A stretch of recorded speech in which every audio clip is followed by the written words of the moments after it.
ngo ikaze kuri Rigimba na Talk Sport. Akaba ikinyamakuru Marca kuri wa gatandatu rero Zinedine Zidane kiramugaragaza yuko yazanye triangle iri magique. Akaba rero ari abasore batatu, Karim Benzema, Eden Hazard ndetse na Isco.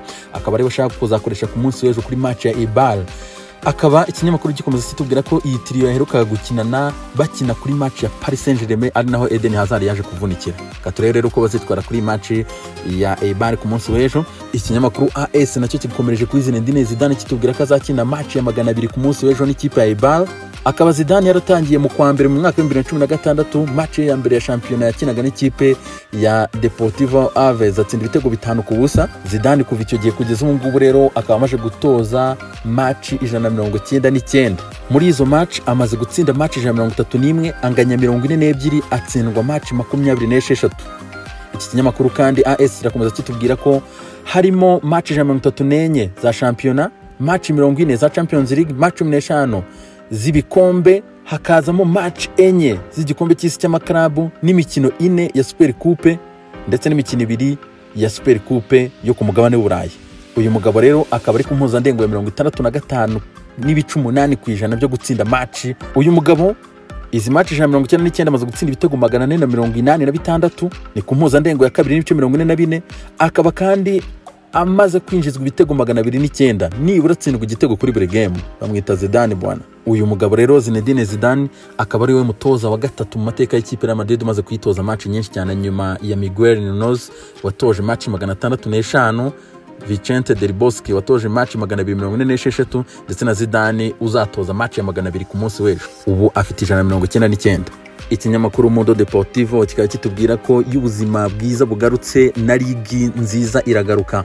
Akaba rero uyu munsi Barcelona iratangira nayo urugendo rwo gutwara igikombe cya shampiyona cyangwa se kugishakisha, bari gukinira ikipe ya Mallorca ni uyu munsi ku isaha 4 z'ijoro z'i Kigali. Ni urugendo rero rw'iminsi 36 bagiye kuba bashakamo kabisa iyi minsi 11 ya shampiyona kuyirangiza neza kabisa bagatwara igikombe cya shampiyona. Barasaba gutsinda match 11, ibintu byose biri mu ntoki zabo. Akaba rero ikinyamakuru kitubwira ko Barcelona yo igiye gukoresha tri ikomeye cyane, Antoine Griezmann, Suarez ndetse na Messi. Hanyuma kandi ikinyamakuru kirakomeza kitubwira ko ikipe ya Barcelona iri gukina idafite Clement Lenglet uri suspend. Hanyuma kandi urabona ko cyanashyizeho line up kabisa Barcelona iri gukinishe kuri uyu munsi. Urabona ko ari ikipe rwose ikomeye cyane, urabona mediane, urabona defense, urabona rwose umuzamu, ibintu byose ni sawa cyane rwose.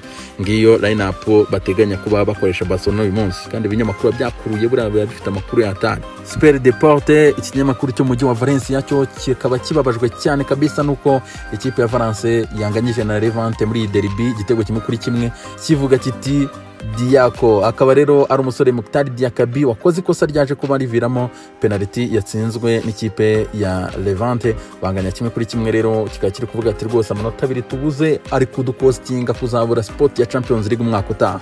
La Gazzetta dello Sport mu gihugu cy'Ubutaliyani ikavuga ko Juve byayisabye ibintu bikeya cyane rwose kugira ngo igere ku mukino wa nyuma. Nyuma y'uko rero umukino ubanza byarangira kimwe kuri kimwe, umukino wo kwishyura bigimanganyije ubusa ku busa, AC Milan n'ikipe ya Juventus. Akaba rero Juve igira ku mukino wa nyuma wa Coppa Italia. Akaba rero hagaragayemo insida nyinshi cyane mu minota 10 ya mbere y'umukino, kuko habonetse penalty, ikosa rya Andrea Conti wakoze umupira n'akaboko, VAR yemeza ko ari penalty. Cristiano Ronaldo arayirata itera ipoto. Nyuma y'amasegonda 15 Danilo da Silva akubitwa umugeri w'agatuza na rutahizamu Ante Rebic w'ikipe ya AC Milan. Hanyuma Ante Rebic bamuha ikarita y'umutuku, birangira AC Milan ikinnye n'abakinnyi 10 minota 70 yose nta gitego kigiye kiboneka, birangira ubusa ku busa. Akaba rero ko ikinyamakuru kibibona n'ibindi binyamakuru byinshi byo mu Butaliyani byagiye bigaruka kuri iyi nkuru. Corriere dello Sport ikaba itubwira ati rwose Juve ati nta bafana bahari, nta kintu rwose yagaragaje cy'imbaraga gikomeye. Ati Juve ikina hari abafana rwose, tireba abafana bayo rwose irishima cyane, atari bagomba gutekereza mu mutwe yuko abafana bahari, Sari agomba kubakoraho cyane. Ikinyamakuru La Stampa nacyo nticyacitswe kivuga ati rwose football tuyihaye ikaze, ati Juve ya flying zerekeza ku mukino wa nyuma. Tutto Sport nayo ikabivuga ati Juve kabisa ati yakiritse next igira ku mukino wa nyuma, ati AC Milan yihesheje icyubahiro. Quotidiano Sportivo ikavuga ati Cristiano yacitinze ati Juve ati ntago yari Juve kabisa ya nyayo dusanzwe tuzi.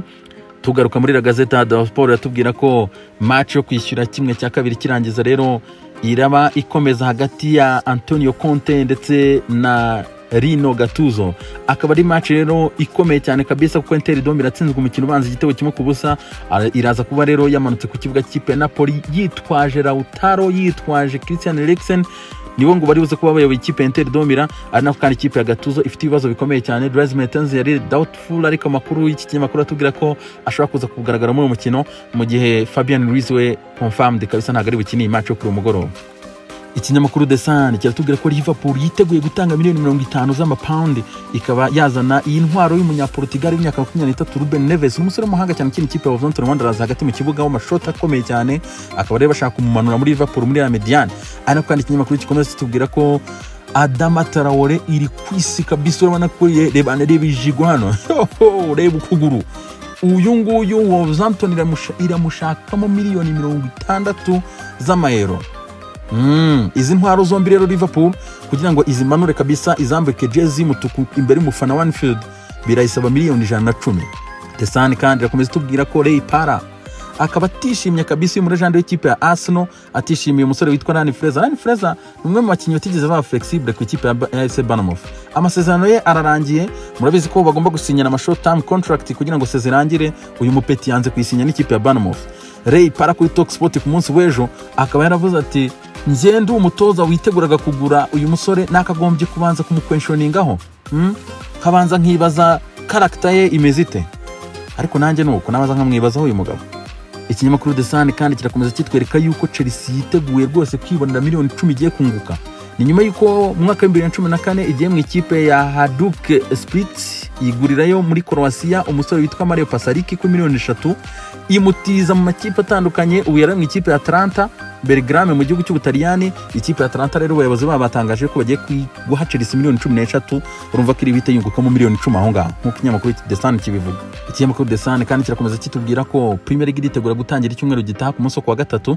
Akaba rero abashinzwe anti-doping muri UK bakaba bavuze ko guhera ku munsi wa mbere bari gupima abakinnyi bamaze amezi 3 batabapima. Akaba rero abakinnyi ba Premier League, Championship, League 1 na League 2 bafite ama playoffs. Abangaba bose rero iyi anti-doping yo muri UK ikaba igiye gufata urugendo rwo kugenda ibapima kabisa, reba ko batafashe imiti yindi itemewe ku isoko. Manchester City ikamaze gushyira hanze documentaire y'iminota 24 episode ya mbere igaragaza protocole bakoze uko bagarutse kabisa muri ibi bihe. Ngira ngo mwagiye muyibona kuri channel ya YouTube ya Man City Plus application, yaba kuri website, yaba kuri Instagram TV, hose rero Man City yagiye ishyiraho rwose episode ya mbere iminota 24. Ubwo n'izindi zagenda ziharore yerekana protocole y'icyo bakoze bagaruka muri ibi bihe bya Project Restart. Ikinyamakuru The Sun kandi kirakomeza kitubwira ko Georgina Rodriguez, umudamu wa Cristiano Ronaldo, akaba yaganiriye na magazine mu gihugu cya Portugal abwira ati umugabo wanjye akora imyitozo ati biteye ubwoba, mu gitondo arakora, nimugoroba agakora, ati nanjye amaze kuntera motivation ku buryo nsigaye nkora sport ku rwego hejuru cyane, ati atari sinamwigerezaho ku byuma terure na sport akora, atariko nanjye yanteye motivation rwose nsigaye nkora biteye ubwoba. Ikinyamakuru The Sun kiratubwira ko Pogba ndetse na Bruno Fernandes abangaba ngo partnership yabo imeze neza cyane. Ni muri match ebyiri za gicuti rero Man United yakinye ku munsi w'ejo na West Brom batsinda ibitego 2-1, bongera bakina indi match Man United itsinda ibitego 3-1, ibitego bya Andreas Pereira ndetse na Tait Chong akaba batsindiye Man United muri ibyo bitego 3-1 Man United yatsinze. Ikinyamakuru L'Equipe mu gihugu cy'Ubufaransa cyo kikaba cyagarutse ku igaruka rya La Liga kabisa, amanota biratandukanyije ikipe ya Real Madrid na Barcelona. Ari nako kandi kitubwira ko kabisa ikipe ya Real Madrid iri bushyirwe kuri pressure na Barcelona mu gihe Barcelona yatsinda kuri umugoroba, kuko Barcelona irahita ishyiramo amanota 5 hanyuma bitange pressure ku munsi w'ejo kuri Real Madrid ko igomba gutsinda ikipe ya Ibane kuri Di Stefano. Ikinyamakuru L'Equipe kandi kiratubwira ko uyu munsi Neymar ari bugaruke kabisa mu masaha ya saa 6. Akaba rero Neymar arabavuye mu gihugu cya Brazil aho yari mu biruhuko yibereye muri villa ye kabisa aho bita Mangaratiba, Rio de Janeiro.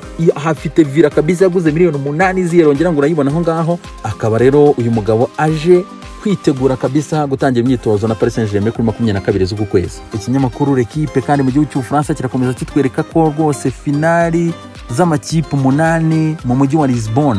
Ni ukuvuga ngo bisobanuye ko Man City na Real Madrid match yo kwishyura izabera Etihad. Imikino yose ya 1/8 kirangiza yo kwishyura yose izabera ku bibuga byari biteganyijweho, ariko imikino ya 1/4, 1/2 na finali ya Champions League byose bikazabera Lisbon. confirmation rero tuyitegereje mu nama ya komite executive ya UEFA iteganyijwe ku 17 z'uku kwezi. Reka dusoreze mu ikipe ya Arsenal. Hector Bellerin akaba yongera nawe kuza kugaruka mu binyamakuru rero bivuga yuko ashobora kuba ari gushakishwa cyane n'ikipe Inter de Milan. Reka turebe Inter de Milan na Hector Bellerin uburyo bizarangira, anako kandi iki kinyamakuru kitubwira ko Arsenal ifite kabisa confidence yuko igiye kugumana Pierre-Emerick Aubameyang, ari nako kandi ikipe ya Arsenal ishobora kuba yarekura Alexandre Lacazette hanyuma igakora swap na Atletico Madrid, hanyuma Atletico ikabaha Thomas Partey. Akariyo update igezweho muri iyi weekend. Reka mifurize rero kugira weekend nziza cyane, nyagasana barinde.